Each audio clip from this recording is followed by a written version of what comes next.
መዘጋጀት ደግሞ ትልቁ ጥቅም ምንድነው? ሊደርስ የሚችለውን ሁኔታ ይቀንሳል ማለት ነው።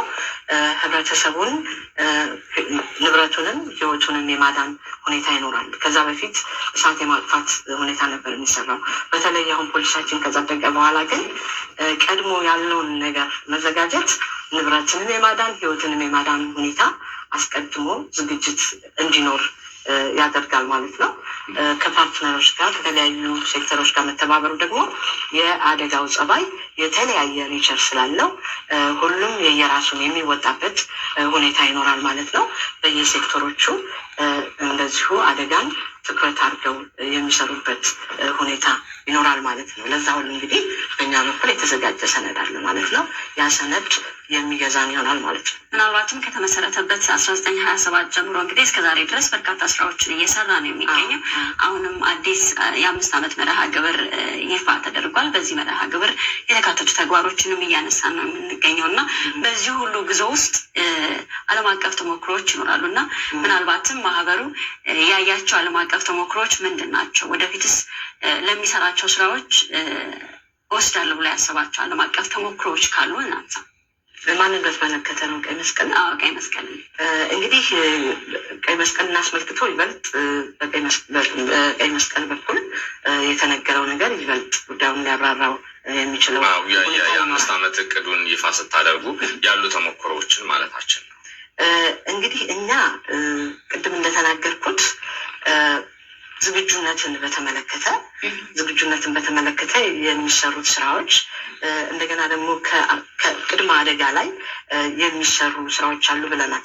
ለምሳሌ በአንድ ወረዳ ላይ ያለውን የአደጋ አይነት የተጋላጭ አይነት አበጥሮ የማወቅ ሁኔታ ይኖራል።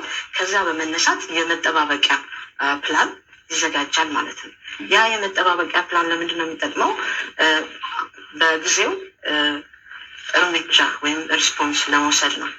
ምክንያቱም የተወሰኑ የሚስተካከሉ ነገሮች ምክንያቱም አሁን ለውጥ ባለበት ሁኔታ ላይ ያለን ስለሆነ አንዳንድ ነገሮች ሊለወጡ ይችላሉ እና ያን ፕላን አክቲቬት ማድረግ ነው እና ቀይ መስቀልም ቢሆን እንግዲህ በራሱ መንገድ ይሄን አይነት ሁኔታ የመዘርጋት ነገር እንዳለው በቅርብ ጊዜ ከኛ ጋር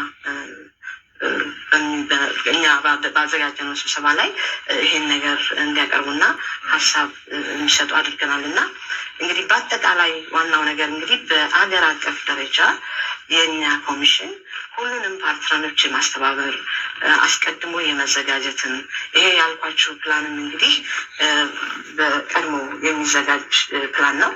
ወደ 450 የወረዳ ዲዛስተር ሪስክ ፕሮፋይል አለ ተዘጋጅቷል እስካሁን።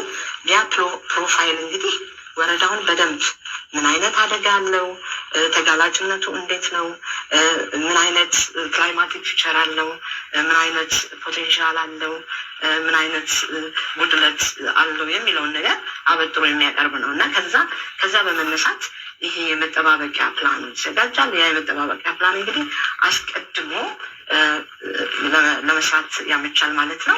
እንደዚሁ በእኛ ኮሚሽን የቅድሚያ ማስጠንቀቂያ እና አስቸኳይ ጊዜ ምላሽ ክፍል አለ። እሱም አስቀድሞ ስጋቶችን የሚያይበት ሁኔታ አለ ማለት ነው እና የቀይ መስቀል አሰራር እንግዲህ በዛው የተቃኘ ነው የሚሆነው ማለት ነው እና ሊሆን የሚችለው መልቲ ሴክቶራል ወይም ደግሞ ብዙ ሴክተሮችን ያቀፈ የብዙ ፓርትነሮችን ተሳትፎ የያዘ ሁኔታ ነው የሚሆነው፣ እንቅስቃሴ ነው የሚሆነው። እንግዲህ በማህበራዊ ጉዳይ፣ በጤና፣ በግብርና እና በሌሎችም የዕለት ተዕለት እንቅስቃሴዎቻችን ላይ ስምሪት ሰጥታችሁ ከተለያዩ ባለድርሻ አካላት በጋራ ሆናችሁ የምትሰሩት ነገር ውጤታማ ሊያደርጋችሁ እንደሚችል ነው መደማደሚያ ሀሳባችን። የማስተባበር ሁኔታው እንግዲህ በኮሚሽኑ ነው የሚሆነው። መልካም። በአደጋ ስጋት አመራር ኮሚሽን የቅድሚያ ማስጠንቀቂያ እና አስቸኳይ ጊዜ ምላሽ ዳይሬክተር ወይዘሮ አልማዝ ደምስ እዚህ ድረስ መጥተው ላነሳናቸው ጥያቄዎች ምላሽ ስለሰጡን ከልብ አድርገን ነው የምናመሰግነው። መልካም ቀን ይሁንልዎት። እንላቸዋል እንግዳችን